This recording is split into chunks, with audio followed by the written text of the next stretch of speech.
లోక్సభలో విపక్ష సభ్యులు ఆందోళనకు దిగారు. స్పీకర్ ముందున్న టేబుల్ ఎక్కి ఎంపీలు నిరసన చేపట్టారు. స్పీకర్ పైకి పేపర్లు విసిరారు విపక్ష ఎంపీలు. అమెరికాతో వాణిజ్య ఒప్పందంపై తీవ్ర విమర్శలు చేశారు. మోడీని ట్రంప్ బెదిరించి ఒప్పందం చేసుకున్నారన్నారు.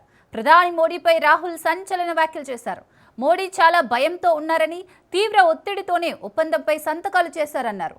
రైతుల రక్తమాంసాలు కేంద్రం అమ్ముకుందని తీవ్ర స్థాయిలో ధ్వజమెత్తారు. మోడీ దేశాన్ని అమెరికాకు అమ్ముతున్నారని ఆరోపించారు.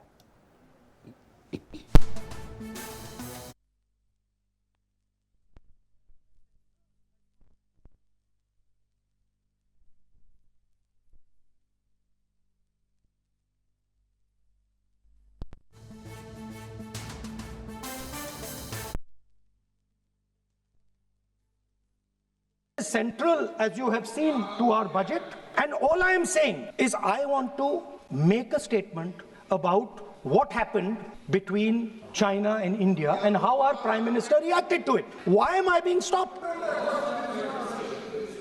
Sir, in Ladakh, in eastern Ladakh, there was a conflict. Our soldiers were killed.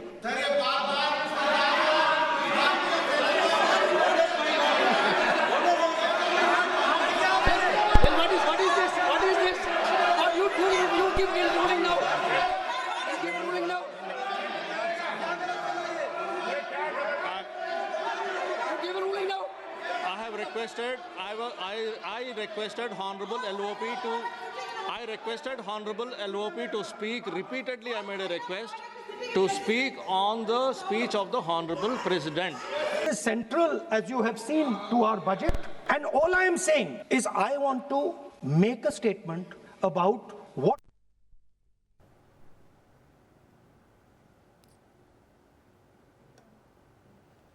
CM చంద్రబాబుతో DGP, intelligence DGP, IG advocate general సమావేశమయ్యారు. సిట్ నివేదికపై సీఎం చంద్రబాబు చర్చించనున్నారు. తిరుమల లడ్డూ ప్రసాదంపై సిట్ ఛార్జ్ షీట్, ప్రభుత్వానికి రాసిన లేఖ అంశంపై కేబినెట్లో కూడా చర్చించినట్లు సమాచారం. గత మంత్రి మండలి సమావేశాల్లోనూ ఈ అంశంపై చర్చించారు.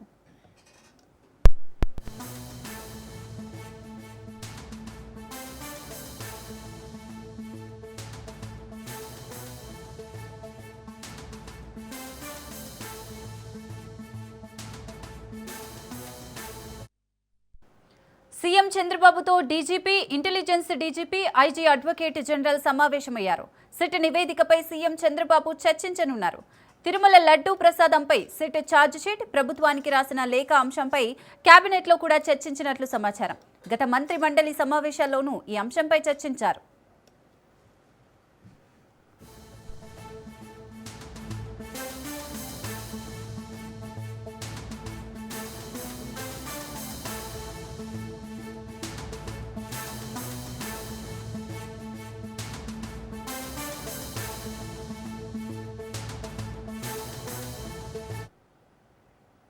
రైట్ నౌ ఏపీ మంత్రి పయ్యవుల కేశవ్ మాట్లాడుతున్నారు. లైవ్ లో చూద్దాం.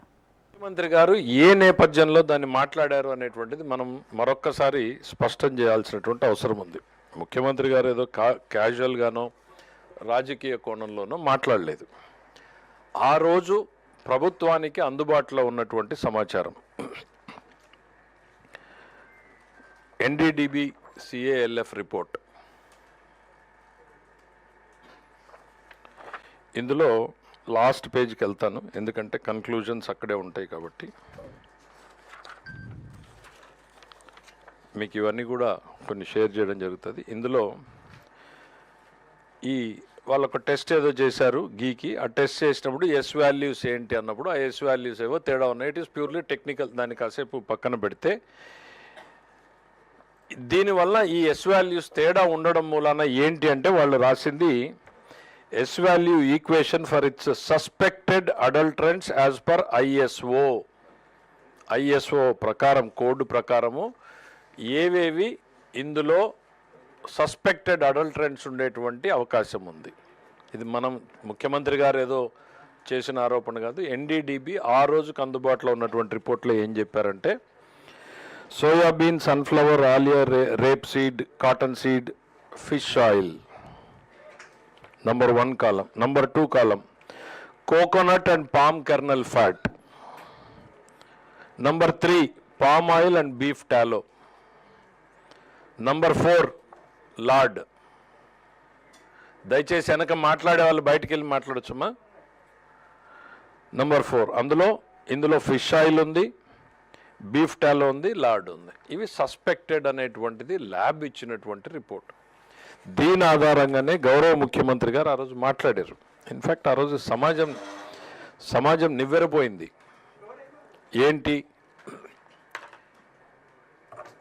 ఇది, ఎందుకనంటే ఆ రోజుకి ల్యాబ్ రిపోర్ట్ ఉంది అనేటువంటిది కూడా బయట పెట్టలేదు. తనకు సమాచారం వచ్చిందని గౌరవ ముఖ్యమంత్రి గారు మాట్లాడారు. పోనీ ఇదేమన్నా మొదటిసారా అని ఒక్కసారి చూస్తే, గౌరవ ముఖ్యమంత్రి గారు ప్రమాణ స్వీకారం చేసిన వెంటనే వేసిన ఫస్ట్ 2 పోస్టింగ్స్లో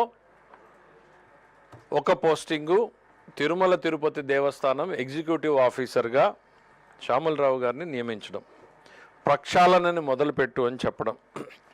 ఆ ప్రక్షాళన ప్రక్రియలో భాగంగా శాంపుల్స్ పోయినప్పుడు ఇందులోకి వెలుగులోకి వచ్చింది. వెలుగులోకి వచ్చిన అంశాన్ని దాచాలా, ముఖ్యమంత్రిగా ప్రజల ముందు పెట్టాలా, అదే ఆయన చేశారు.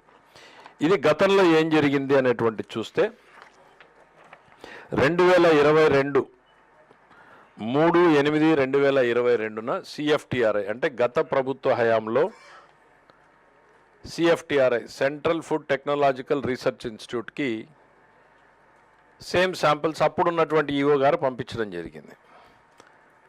అందులో కూడా ఈ బెటాసిస్టోస్టెరాల్ అనేటువంటిది పాజిటివ్ వచ్చింది అని. అంటే దాదాపు ఇప్పుడు టెస్ట్ రిపోర్ట్లో ఏవైతే అందులో కన్క్లూజన్స్ ఏమి ఇచ్చారనేటువంటిది మనకు తెలీదు. బెటాసిస్టోస్టెరాల్ ఏదైతే ఉందో దాని మీద ఆ రోజు రిపోర్ట్ ఇచ్చింది. 2022లో రిపోర్ట్ ఇస్తే దాన్ని తొక్కిపెట్టి దాన్ని సరిదిద్దేటువంటి చర్యలు తీసుకోకపోగా దాన్ని కొనసాగిస్తూ మరింత విస్తృతపరిచే రకంగా ఆ రోజు ఉన్నటువంటి బోర్డు చైర్మన్ గారు కావచ్చు, కొంతమంది అధికారులు కావచ్చు, అందులో సభ్యులకు పాత్ర ఉంది అనేటువంటిది స్పష్టంగా తేల్చి చెప్పడం జరిగింది. ఎంత మేరకు మీరు ఎట్లా అంటారు బోర్డుని అనేటువంటిది ఒకటి మాట్లాడితే, ఇందులో ఒక కన్క్లూజన్ పేరాకి చదివి వినిపిస్తాను మీకు. కన్క్లూజన్ పేరాలో ఏం చెప్పారు అనంటే, కన్క్లూజన్ పేరాలకు వచ్చే ముందు ఎందుకు బోర్డుని మీరు అనుమానిస్తున్నారు అనంటే, గతంలో చంద్రబాబు నాయుడు గారి హయాంలో ఆ రోజు ఉన్నటువంటి పాలకపక్షం బోండా ఉమామహేశ్వరరావు గారు వీళ్ళందరూ కమిటీ సభ్యులుగా నెయ్యి పర్చేజ్ కమిటీలో ప్రొక్యూర్మెంట్ని మనం జాగ్రత్తగా చేయాలి అనేటువంటి ఉద్దేశంతో అప్పటికున్నటువంటి నిబంధనల్ని మరింత కఠినతరం చేశారు. ఏమన్నారు, నెయ్యి కావాలంటే పాలు కావాలి, సో కనీసం మన రిక్వైర్మెంట్ ప్రకారం నెయ్యి కావాలి అని అంటే 4 లక్షల లీటర్ల ప్రొక్యూర్మెంట్ చేసేటువంటి సంస్థ అయ్యి ఉండాలి. దానికి సైంటిఫిక్ క్యాలిక్యులేషన్ ఉంది, 4 లక్షలు ఎందుకు వచ్చారనేది అది చాలా డీటెయిల్డ్గా రిపోర్ట్లో ఉంది. తర్వాత కనీసం 3 సంవత్సరాలు డైరీ యాక్టివిటీలో ఉండాలి అని ఉంది. 250 కోట్ల రూపాయల వల్ల టర్నోవర్ ఉండాలి అనేది పెట్టారు. ఈ 3 నిబంధనల్ని పెడితే తర్వాత వచ్చినటువంటి ప్రభుత్వంలో దాన్ని ఆమోదించింది ధర్మారెడ్డి గారే ఆమోదించారు. ఆ నిబంధనల్ని ధర్మారెడ్డి గారు అండ్ తర్వాత ఉన్నటువంటి ఈవో గారు ఆమోదించిన తర్వాత ఈ టెండర్లు చేయాలి అనుకున్నప్పుడు ఒక టెండర్ జరిగింది. దాని తర్వాత వెంటనే ఒక రిప్రజెంటేషన్ తీసుకున్నారు. ఏమని, ఒక ఆలోచన, కాంపిటీషన్ తక్కువ వస్తుంది, సరళీకృతం చేయండి అని. వెంటనే 3 నిబంధనల్లో మార్పు చేశారు. 250 కోట్ల నుంచి 150 కోట్లకు తగ్గించారు. 1 సంవత్సరం ఎక్స్పోజర్ ఉంటే చాలు అని చెప్పారు. అసలు పాలు ప్రొక్యూర్మెంట్ లేనాల్సినటువంటి అవసరం లేకుండా తీసేశారు. పాలు లేకుండా నెయ్యి అనేటువంటిది చేయగలరా అనేటువంటిది సామాన్యులు భక్తులు ఆలోచన చేయాల్సినటువంటి ప్రభుత్వం. ఆ ప్రశ్న, ఇందులో దురుద్దేశం ఉందనుకోవాలా లేదనుకోవాలా మీరు చెప్పండి. నెంబర్ 1, సరళీకృతం చేసిన తర్వాత వీళ్ళు మళ్ళీ టెండర్లు పిలిచారు. ఆ ప్రక్రియలో భాగంగానే ఎప్పుడైతే సరళీకృతం చేయడం జరిగిందో ఈ అప్పటిదాకా అక్కడికి దరిదాపుల్లోకి రానటువంటి సంస్థలు అన్నీ కూడా వచ్చినాయి. ఏదో బోలే బాబా, ఇంకా చాలా డీటెయిల్డ్గా వెళ్తే ఆ బోలే బాబా సంస్థకి ధర్మారెడ్డి గారి పిఏ వెళ్ళి మీరు టెండర్లో పాల్గొనాలని అంటే మాకు లీటర్కి 25 రూపాయలు ఇవ్వాలి అని చెప్పడం, డిమాండ్ చేయడం, అతను ఇవ్వను అనటంతో సుబ్బారెడ్డి గారి పిఏ చిన్న అప్పన్న డిమాండ్ చేయడం, వాళ్ళకి ఏదో కుదరకపోతే ఇక్కడికి వచ్చి సంస్థలో ఇవన్నీ కూడా స్టేట్మెంట్స్లో వచ్చి అతను వాళ్ళని బ్లాక్ లిస్ట్లో పెట్టించడం జరిగింది. సో అప్పుడు బోలే బాబా ఇంకొక సంస్థ రూపంలో టైఅప్ పెట్టుకుని ఆంధ్రప్రదేశ్లో ఉన్నటువంటి వైష్ణవి డైరీస్ అనేటువంటి వాళ్ళని పెట్టుకుని ఈ టెండర్లో పార్టిసిపేట్ చేశారు. అందులో శాంపుళ్ళు బయటకు తీసినప్పుడే ఇవన్నీ అక్రమాలు వెలుగులోకి వస్తున్నాయి. ఇప్పుడు ఈ శాంపిల్ల సప్లైస్ అందులో నుంచే ఇవన్నీ కూడా ఎన్డీడీబీ కాఫ్ రిపోర్ట్ రావడము, తర్వాత గౌరవ ముఖ్యమంత్రి గారు మాట్లాడడము, సిట్టు వేయడము, సుప్రీంకోర్టు ఇన్వాల్వ్ కావడము, దాని మీద విచారణ చేయడము, ఇవన్నింటిలో ఏం జరిగింది అనేటువంటి చూస్తే ఆ బోలే బాబా సంస్థని విచారణ చేసినప్పుడు సరే అది మీకు ఇన్ కోర్స్ ఆఫ్ ఛార్జ్ షీట్లో మనకి ఇంకా వివరాలు తెలుస్తాయి. ఇప్పటిదాకా మనకు వీళ్ళు చెప్పడం ఏంటంటే ఈ డైల్యూషన్ ఏదైతే చేశారో ఈ డైల్యూషన్ చేయడం కూడా 5 నెలల్లోనే చేశారు. 5 నెలల క్రితం మనం దీన్ని కఠినంగా ఉండాలి, మంచి క్వాలిటీ రావాలి అని ఇచ్చినటువంటి సంతకం పెట్టిన అధికారే 5 నెలల్లోనే వంటిన్నింటినీ డైల్యూట్ చేశారు. ఒకటి. రెండవది సిఎఫ్టిఆర్ఐ రిపోర్టు అప్పటికే వచ్చినా కూడా దాని మీద చర్యలు తీసుకోలేదు. ప్రభుత్వానికి వచ్చినటువంటి సమాచారం ఇది చైర్మన్ గారి దృష్టిలోనూ ఈఓ గారి అప్పుడున్నటువంటి ఏఈఓ ఈఓ గారి దృష్టిలోనూ పెట్టడం జరిగింది. పెట్టినా కూడా చర్యలు లేవు. అందులో నేరస్తులు అంటారా కాదంటారా వాళ్ళని ఖచ్చితంగా. ఈ రోజున ప్రభుత్వం మనకి సిట్ వాళ్ళు ఒక ఫైనల్ కన్క్లూజన్ రిమార్క్స్ మనకి ఇచ్చారు. ఏమని తప్పు చేసినటువంటి అధికారుల మీద చర్య తీసుకోమంటూ దాంట్లో ఏం చెప్పారు అనంటే The committee recommended relaxation of tender conditions without conducting any comprehensive analysis, technical evaluation, field level assessment, and recommendations were approved by the then senior officers, namely O. Balaji, FA and CAO, and Shri A.V. Dharmareddy, Additional Executive Officer, and Shri Anil Kumar Singhal, IAS Executive Officer, without application of mind, resulting in dilution of quality safeguards and compromise in the quality of the ghee procurement. For the reasons stated above, it is recommended to take suitable action as deemed fit against the above erring committee members and senior TTD officers for deliberate omissions and failures. Deliberate అంటే ఉద్దేశపూర్వకంగా. దాని ఉద్దేశం ఏంటండి? వాళ్ళకి తప్పు జరిగింది అనేది CFTRI అంతకుముందు రిపోర్టు కళ్ళ ముందు ఉంది.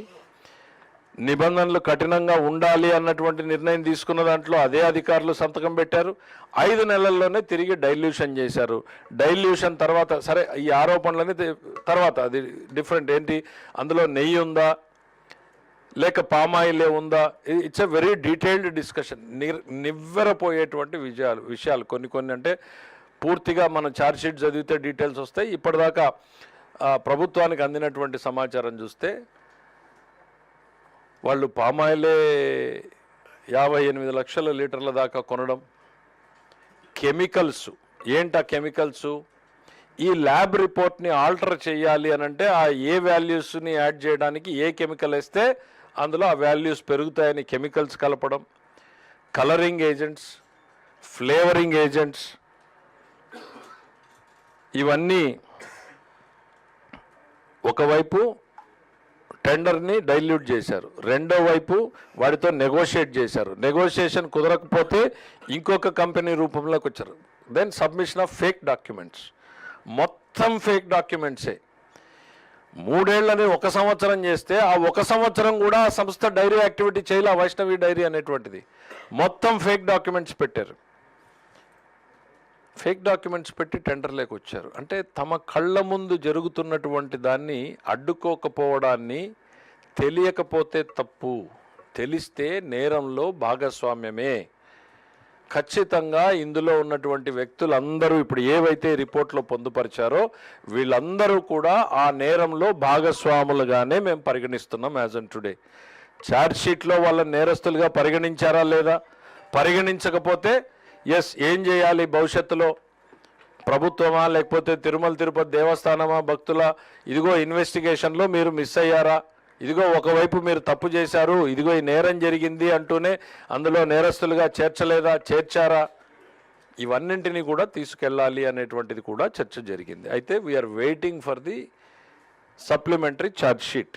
బికాజ్ అధికారికంగా కోర్టు దాన్ని కాగ్నిజెన్స్లో, ఎందుకంటే కోర్టు కూడా చాలాసార్లు ఇది డిఫెక్టివ్గా ఉందంటే వెనక్కు పంపించే అవకాశం ఉంది. ఇదిగో రావాల్సిన వ్యక్తుల పేర్లు రాలేదు అంటే పంపించే అవకాశం ఉంది. So we want to wait till the court takes the document into the cognizance. వీళ్ళందరూ నేరస్తులుగానే భావించాలి. శ్రీవారికి అపచారం చేసినటువంటి సంఘటనలో ఈ నేతలందరూ కూడా, సుబ్బారెడ్డి గారి దగ్గర నుంచి, ధర్మారెడ్డి గారి దగ్గర నుంచి, సింగాల్ గారి దగ్గర నుంచి కింది స్థాయి కమిటీలో ఉన్నటువంటి వాళ్ళందరూ, వీళ్ళందరి మీద చర్యలు తీసుకోమని ఏదైతే రిపోర్ట్ నివేదిక ఇచ్చిందో వీళ్ళని నేరస్తులుగానే పరిగణించమని ఈరోజు భావించడం జరిగింది. రెండవది, అడ్మినిస్ట్రేటివ్గా ఇంకా ఏమన్నా ల్యాప్సెస్ ఉన్నాయా అనేటువంటిది తేల్చడం కోసం ప్రభుత్వం ఒక కమిటీని వేయడం జరుగుతుంది. Very short tenure committee. ఎంత టైం ఫ్రేమ్ అనేది ఇంకా చెప్పలేదు, గౌరవ ముఖ్యమంత్రి గారు డిసైడ్ చేసి చెప్తారు. రోజుల 2 వారాల ఎట్లా అనేటువంటిది షార్ట్ టెన్యూర్లో. ఎందుకనంటే ప్రతి ఒక్కరికి వినే అవకాశం ఇవ్వాలి. వాళ్ళ మీద ఏదైనా ఇవాళ వాళ్ళు క్లియర్ కట్గా ఇవాళ ఇక్కడ చర్యలు తీసుకోండి అని చెప్పినా కూడా we want to be vengeance attitude అనేటువంటిది కాదు. వాళ్ళకి ఏదన్నా చెప్పుకునేటువంటి అవకాశం ఉంటే కూడా చెప్పే అవకాశాన్ని ఇవ్వాలి అనేటువంటి దాంతో ఈ కమిటీ వేసి తదుపరి చర్యలు తీసుకోవడం జరుగుతుంది. ఒకటి, వీళ్ళ మీద ఈ వ్యవస్థ మీద చర్యలు తీసుకోవడం, సరిదిద్దడం. అతి ప్రధానమైనటువంటిది నేరస్తులుగా భావించాలి. అందులో ఆ ఛార్జ్షీట్లో ఉన్నారా లేదా చూసి, ఉంటే వెరీ గుడ్, లేకపోతే ఇదిగో మీరే నేరస్తులుగా ఇక్కడ తెలిసి జరిగింది అని చెప్తున్నారు, తెలియక జరగడం లేదని చెప్పారు. 5 నెలల్లో మళ్ళీ తిరిగి అదే అధికారులు సంతకం పెట్టారని వాళ్ళు చెప్పింది, మేము ఎక్కడ పదం యాడ్ చేసింది కాదు. తెలిసి జరిగిందన్నప్పుడు వాళ్ళు నేరంలో భాగస్వాములు అవుతారు కదా, ఈ కోణం ఎందుకు చూడలేదు అని ఎవరు అడగాలి, మనమా ఏంటి అనేటువంటి దాని మీద కూడా ఏజీ గారిని పిలిచి కూడా అడ్వైజ్ అడగడం జరిగింది. So it will take some more time, but ఇమీడియట్గా అయితే మాత్రం కమిటీని ఏర్పాటు చేసి ప్రభుత్వం చర్యలు తీసుకుంటుంది. తిరుమల తిరుపతి దేవస్థానం పవిత్రతని కాపాడడానికి, శ్రీవారి ప్రాభవాన్ని, వైభవాన్ని ఏమాత్రం తగ్గకుండా మరింత కట్టుదిట్టమైన చర్యలు తీసుకోవాలి అనేటువంటిది భావిస్తున్నాం. శ్రీవారిని రాజకీయాల్లోకి ఎక్కడా కూడా ఉపయోగించుకోవడానికి వీలు లేకుండా ఉండాలి. ఇప్పుడే కాదు, భవిష్యత్తులో కూడా ఎవ్వరూ కూడా రాజకీయ కోణంలో తిరుమలని కానీ శ్రీవారిని కానీ రాజకీయ కోణంలో చూడకూడదు అనేటువంటిదే ప్రభుత్వాధినేతగా గౌరవ ముఖ్యమంత్రి గారి ఆలోచన, ఉప ముఖ్యమంత్రి గారి ఆలోచన, ఎంటైర్ పార్టిసిపేట్ చేసిన క్యాబినెట్ మొత్తం అదే అభిప్రాయపడింది. ఇవాళ మేము ఈరోజు మాట్లాడుతూ ఉన్నా విధి లేనటువంటి పరిస్థితుల్లోనే మాట్లాడుతున్నాం, బాధతోనే మాట్లాడుతూ ఉన్నాం. ఇదేదో రాజకీయంలో ఒక ఎత్తుగానో లేకపోతే వాళ్ళు చేసినటువంటి చర్యల పట్ల లబ్ధి పొందాలనేటువంటి ఆలోచన ఏమాత్రం కూడా ఈ ప్రభుత్వంలో ఉన్న మాకెవరికీ కూడా లేదు. దాదాపు చాలామంది ఉన్నటువంటి వాళ్ళు శ్రీవారి భక్తులే. ఒక భక్తుడిగా ఆ మనోభావాలు ఎట్లుంటాయనేటువంటిది ప్రతి ఒక్కరూ ఫీల్ అయిన దాంతో మాట్లాడుతూ ఉన్నాం.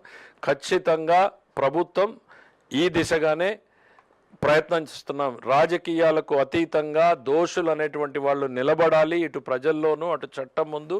భవిష్యత్తులో మరింత కట్టుదిట్టమైన చర్యలు తీసుకునేలా, తప్పు చేయడానికి భయపడేలా ఉండాలనేటువంటిది, మరీ ముఖ్యంగా శ్రీవారి విషయంలో ఉండాలనేటువంటిది అందరి ఆలోచన. Thank you. ఈరోజు జరిగిన క్యాబినెట్ సమావేశంలో గౌరవ ముఖ్యమంత్రి గారు అందించిన సమాచారం, అదేవిధంగా ఈ సమస్య పైన గౌరవ ఉప ముఖ్యమంత్రి గారు పవన్ కళ్యాణ్ గారు రాష్ట్ర వ్యాప్తంగా భక్తులకు తెలిపే విధంగా మనం అందరం కూడా కలిసికట్టుగా ప్రజల్లోకి తీసుకెళ్ళాలి. ఈ అంశం పైన ధర్మాన్ని కాపాడాలి, దేవాలయాల పవిత్రత కాపాడాలి. అంతిమంగా ఇది రాజకీయ కోణం నుంచి కావాలని కొంతమంది దుర్మార్గంగా వ్యవహరిస్తున్నా కూడా ప్రతిఘటించే బాధ్యత కూడా మనపైనే ఉందనే విషయం ఆయన పదే పదే ప్రస్తావించారు. ఇక్కడ వెంకటేశ్వర స్వామి భక్తుల సెంటిమెంట్స్తో ముడిపడిన అంశం. ఇప్పుడే సోదరులు కేశవ్ గారు చెప్పినట్టు ఎక్కడ కక్ష సాధింపు లేకుండా పారదర్శకంగా చేసే కార్యక్రమం 100% ప్రజలకి తెలపాలనే ఉద్దేశంతో ఈరోజు ఇంత సుదీర్ఘంగా 3.5 గంటల సేపు క్యాబినెట్ సమావేశం జరిగినప్పుడు మధ్యలో గౌరవ అడ్వకేట్ జనరల్ గారిని కూడా ఆహ్వానించి ఆయన సలహా కూడా తీసుకుంటే ఉత్తమంగా ఉంటుందన్నప్పుడు క్యాబినెట్లో ఆయన్ని కూడా ప్రత్యేకంగా ఈరోజు ఆహ్వానించి సమాచారం, వాస్తవాలు ఏంటి, ఏ విధంగా ప్రొసీడ్ అవ్వాలనే విషయం పైన చాలా తెలంగాణలో మున్సిపల్ ఎన్నికల హీట్ కొనసాగుతోంది. నామినేషన్ల ఉపసంహరణ గడువు ముగిసింది. పోటీలో ఉన్న అభ్యర్థులు గుర్తులపై సాయంత్రానికి క్లారిటీ రానుంది. కాంగ్రెస్, బీఆర్ఎస్, బీజేపీ వామపక్షాలు నేరుగా అభ్యర్థులకు సంబంధించిన బీ ఫారాలను ఎన్నికల అధికారికి అందజేశారు. ఈసారి పురపోరు రసవత్తరంగా మారుతోంది. కొన్ని చోట్ల అభ్యర్థులకు మాత్రం టికెట్ ఖరారైందని, మీ ప్రచారాన్ని సాగించుకోండని పార్టీ పెద్దలు అభ్యర్థులకు నేరుగా ఫోన్లో సమాచారం ఇచ్చారు. మరోవైపు 3 ప్రధాన పార్టీల నాయకులు అభ్యర్థుల తరపున ప్రచారాలు కొనసాగిస్తున్నారు. హామీలను గుప్పిస్తూ ఓట్లు అడుగుతున్నారు.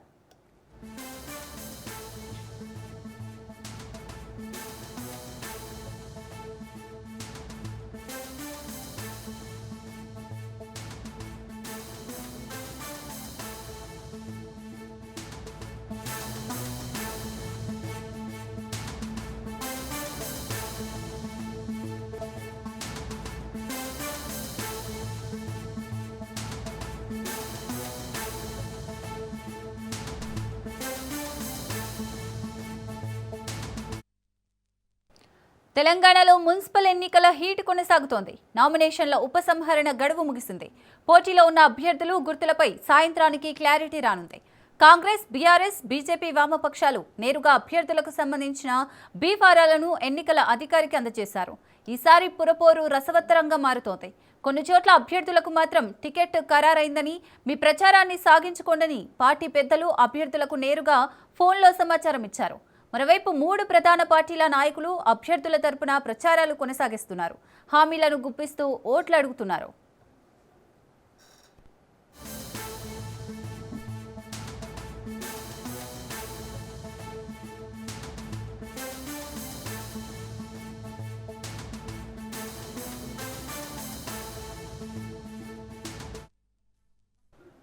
రైట్, దీనిపై మరిన్ని అప్డేట్స్ మా ప్రతినిధి సునీల్ అందిస్తారు. సునీల్, నామినేషన్ల ఉపసంహరణ గడువు అయితే ముగిసింది, డీటెయిల్స్ ఏంటి? తెలంగాణ రాష్ట్ర వ్యాప్తంగా 116 మున్సిపాలిటీలకు అదేవిధంగా 7 కార్పొరేషన్లకు నామినేషన్ల ఉపసంహరణ గడువు బీఫామ్లు అందజేసే టైం కంప్లీట్ కావడం జరిగింది. ఇందులో ప్రధానంగా అధికార పార్టీ కాంగ్రెస్ పార్టీతో పాటు మిగిలినటువంటి బీజేపీ, బీఆర్ఎస్ పార్టీకి రెబల్స్ బెడద వస్తూనే ఉంది. చాలా వరకు వారందరినీ కూడా బుజ్జగించే ప్రయత్నం చేశారు. ఒక అభ్యర్థి ఒక స్థానానికి 3 నుంచి 5 అభ్యర్థులు పోటీలో ఉన్న నేపథ్యంలో ప్రస్తుతం అయితే కొంత కట్టడి చేశారు. ముఖ్యమంత్రి రేవంత్ రెడ్డి నిన్న జూమ్ మీటింగ్ తర్వాత అక్కడ ఉన్నటువంటి పార్లమెంట్ ఇన్ఛార్జిగా నియమించినటువంటి మంత్రులు, విధంగా డీసీసీలు, ముఖ్యంగా డిస్టిక్ కాంగ్రెస్ కమిటీ నేతలందరూ కూడా వారిని బుజ్జగించే ప్రయత్నం చేశారు. ఆశావాళ్ళకు కొంత వారికి పదవులు కల్పిస్తామని భరోసా కల్పించడం, ఆ తర్వాత కొన్ని హామీలు ఇవ్వడంతో కొంతమంది వెనక్కి వెళ్ళినట్టు కూడా కొంత సమాచారం తెలుస్తుంది. మరి కాసేపులోనే ఎంతమంది నామినేషన్లు ఎన్నికారు, ఎంతమంది ఉపసంహరించుకున్నారు, ఈ ఫిగర్ ఎంతమంది పోటీలో ఉన్నారన్న ఫిగర్ మాత్రము మరి కాసేపులోనే రాష్ట్ర ఎన్నికల ప్రధానాధికారి రాణి కౌముది కూడా వెల్లడించే అవకాశం ఉంది. ప్రస్తుతం రాష్ట్ర వ్యాప్తంగా మాత్రము ఈ బీ ఫామ్లు అందజేసే నామినేషన్ ఉపసంహరణ గడువు కంప్లీట్ కావడం జరిగింది. మరి ఈ విషయంలో ఇప్పటికే చాలా వరకు అభ్యర్థులకు ఎంతమంది అభ్యర్థులు పోటీలో ఉన్నారన్న విషయాలపై కూడా మరి కాసేపులోనే క్లారిటీ కూడా వచ్చే అవకాశం ఉంది. ఇక మరోవైపు ముఖ్యమంత్రి రేవంత్ రెడ్డి రేపటి నుంచి జిల్లాల పర్యటన ఉన్నారు. మున్సిపల్ ఎన్నికల్లో జోరుగా రేపటి నుంచి ప్రచారం చేసే అవకాశం ఉంది. రేపటి నుంచి ఈ నెల 9వ తేదీ వరకు నామినేషన్ల సంబంధించిన ప్రచార పర్వం ముగుస్తుంది. కాబట్టి 11వ తేదీన మున్సిపల్ ఎన్నికలు జరుగుతాయి. 12వ తేదీన రీపోలింగ్ ఉంటుంది. 13వ తేదీన మున్సిపల్ కౌంటింగ్ అనేది స్టార్ట్ అవుతుంది. మొత్తం ఈ సంబంధించినటువంటి తెలంగాణ రాష్ట్ర వ్యాప్తంగా ఉన్నటువంటి 116 కార్పొరేషన్లకు 7 కార్పొరేషన్లకు 116 మున్సిపాలిటీలకు గాను జరిగేటువంటి ఎన్నికలకు ఇప్పటికే అన్ని ఏర్పాట్లు కూడా రాష్ట్ర ఎన్నికల సంఘం నిర్వహించింది. ఎప్పటికప్పుడు జిల్లా కలెక్టర్లతో, జిల్లా అధికారులతో వీడియో కాన్ఫరెన్స్ నిర్వహిస్తూనే ఉంది. ఈరోజు సాయంత్రం వరకు ఎంతమంది అభ్యర్థులు బరిలో ఉన్నారు, వారికి సంబంధించినటువంటి పూర్తి వివరాలు కూడా వెల్లడించే అవకాశం ఉంది. కొంతమంది రెబల్స్ బెడద అటు కాంగ్రెస్ పార్టీలోను, బీజేపీలోను, మరోవైపు బీఆర్ఎస్లోను కొంత రెబల్స్ బెడద ఉన్నప్పుడు కూడా వాటిని పూర్తిగా కొంత తగ్గించే ప్రయత్నం అయితే ఇప్పటివరకు అయితే అధికారులు అయితే అక్కడ ఉన్న రాజకీయ నేతలు అయితే చేశారని చెప్పవచ్చు. ప్రస్తుతం అయితే ముఖ్యమంత్రి రేవంత్ రెడ్డి ఈరోజు మరి కాసేపులోనే, ఎందుకంటే ఈ యొక్క మున్సిపల్ సంబంధించినటువంటి ఉపసంహరణ కంప్లీట్ అయింది కాబట్టి మరి కాసేపులోనే రేపు ప్రచారాలు ఏ విధంగా కొనసాగించాలి, ఏ విధంగా ప్రజలకు వెళ్ళాలి, ఏ విధంగా, ఎందుకంటే పార్టీ సింబల్ గుర్తు మీద జరిగేటువంటి ఎన్నికలు రాష్ట్ర ప్రభుత్వము అధికార పార్టీ ఎంతో ప్రతిష్టాత్మకంగా తీసుకుంది. నిన్న జూమ్ మీటింగ్లో కూడా అనేక అంశాలపై కూడా రాష్ట్ర ఇన్ఛార్జిగా ఉన్నటువంటి మీనాక్షి నటరాజన్ కావచ్చు, మరోవైపు టీపీసీ అధ్యక్షులుగా ఉన్నటువంటి మహేష్ కుమార్ గౌడ్, జిల్లా డీసీసీలు, జిల్లా పార్లమెంట్ ఇన్ఛార్జీలు అందరూ అందరూ కూడా నిన్న జూమ్ మీటింగ్లో సమావేశమైన నేపథ్యంలో ఈరోజు నేరుగా ముఖ్యమంత్రి జూబ్లీహిల్స్లో ఉన్నటువంటి పార్లమెంటు కార్యాలయంలో ఈరోజు ముఖ్యమంత్రి నేరుగా మంత్రులతో, ముఖ్యంగా పార్లమెంటు స్థాయి ఇన్ఛార్జీలో మంత్రులతో ఈరోజు కీలక సమావేశం నిర్వహించారు. సాయంత్రం 5 గంటల నుంచి 6 గంటల వరకు జరిగేటువంటి ఈ సమావేశంలో ముఖ్యమంత్రి రేవంత్ రెడ్డితో పాటు చాలామంది రాజకీయ నేతలు, ముఖ్యంగా డీసీసీ నేతలు కూడా ఇందులో పార్టిసిపేట్ చేసే అవకాశం ఉంది. రేపటి నుంచి ప్రచారం ఏ విధంగా నిర్వహించాలి, ఏ విధంగా ప్రజల్లోకి వెళ్ళాలి, ప్రభుత్వం చేపడుతున్నటువంటి సంక్షేమ పథకాలు, అదేవిధంగా రుణమాఫీకి సంబంధించిన విషయాలు కావచ్చు, మరోవైపు కొన్ని అభివృద్ధి పథకాలకు సంబంధించిన విషయాల్లో ప్రజలకు ఏ విధంగా వెళ్ళాలి, ముందుకెళ్లాలన్న అంశాలపై కూడా ఈరోజు ముఖ్యమంత్రి రేవంత్ రెడ్డి అటు పార్లమెంట్ ఇన్ఛార్జ్గా ఉన్నటువంటి మంత్రులకు దిశానిర్దేశం కూడా చేసే అవకాశం. మొత్తం మీద మున్సిపల్ ఎన్నికల నామినేషన్ల ఉపసంహరణ అనేది కంప్లీట్ కావడం ఉంది. రేపటి నుంచి ప్రచారాలు మాత్రము జోరుగా కొనసాగే అవకాశం ఉంది. 3 ప్రధాన పార్టీలు, అటు అధికార పార్టీగా ఉన్నటువంటి కాంగ్రెస్ పార్టీ, మరోవైపు ప్రధాన ప్రతిపక్షంగా ఉన్నటువంటి బీఆర్ఎస్తో పాటు బీజేపీ కూడా ఈసారి జరిగేటువంటి మున్సిపల్ ఎన్నికల్లో పట్టు సాధించాలనేటువంటి వ్యూహంతో ముందుకెళ్తుంది.